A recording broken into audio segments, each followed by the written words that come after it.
Hello everyone, welcome to Kakao's Hideout. I am Kakao Konemi. So for today's video, Tagalog naman tayo. Ang topic naman natin ngayon is kung galit ba siya sa'yo. This is number 1, number 2, and number 3. Take your time, pause if you need more time, and choose your stone.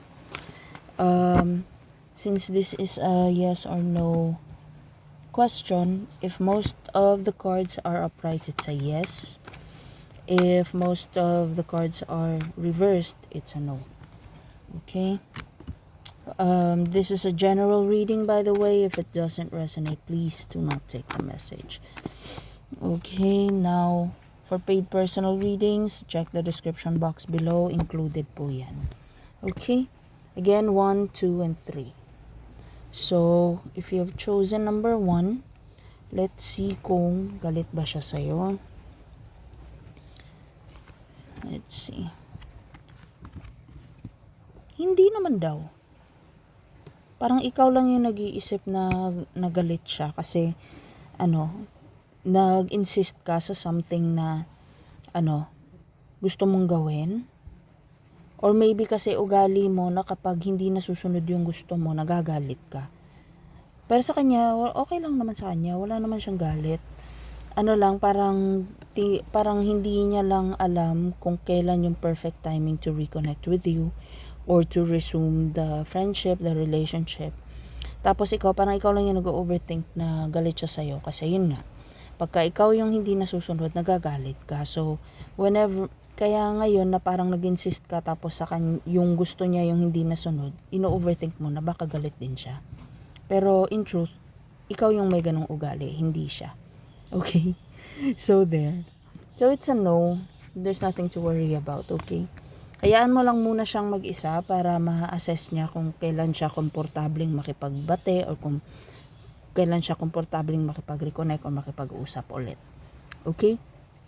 Now, if you have chosen number 2, galit ba siya sa'yo? Okay. The card is saying yes. Galit siya sa'yo kasi, hindi ka lumaban sa gusto niya. And with the Empress, I think you're the Empress and the World card. So parang, there's a big possibility na this person actually wanted to do something na parang very toxic, very uncalled for. Parang walang magandang maidudulot.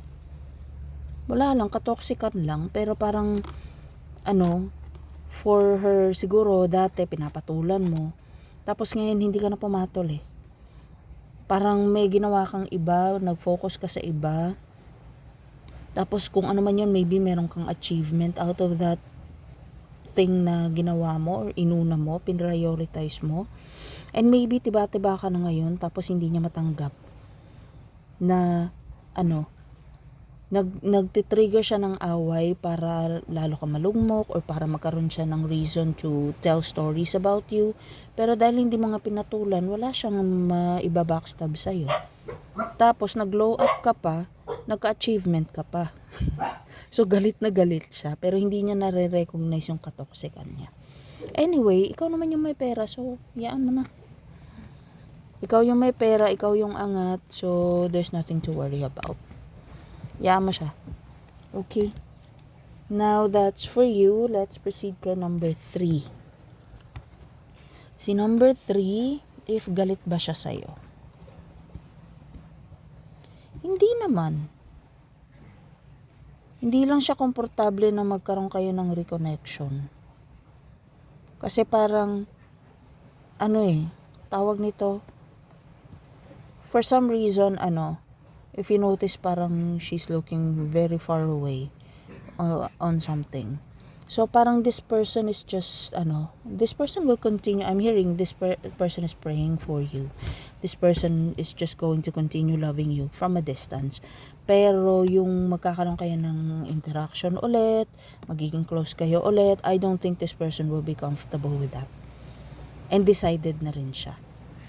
And for some reason, I'm being drawn to the direction of the two swords, na parang hindi lang siya, pati ikaw, parang both sides ang sinasabi ng card sa akin, na parang siguro pati ikaw, hindi ka na rin galit, pero ayaw mo na rin ng reconnection. Parang enough na yung experience together, yung mga na-discover about each other, yung mga katoksikan yung naglabasan at na-discover against each other. Enough na yun. Wala nang reconnection. Kasi parang anong purpose? Walang growth. Okay lang sana kung ganito. Kasi parang meron kayong na-build together. Kasi diba, 4 post, yan yung usually na simula ng pagtatag ng bahay. So, baliktad parang wala naman tayong mabibuild together Parang enough na nalaman ko yung dapat kong malaman na katoksikan mo at yung ni-reveal mong katoksikan ko rin. Understood na yun. Hanggang doon na lang yun. So there, it's sad.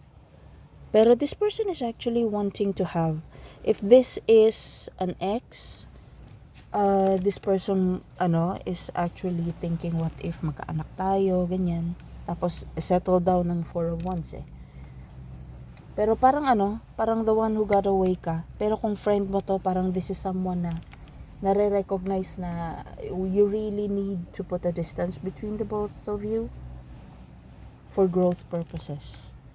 So, hindi siya galit. Pero hindi rin na rin siya makikipag-interact or makikipag-reconnect. Okay? So, there. That's for you, number 3. And again, for paid personal readings, check the description box below.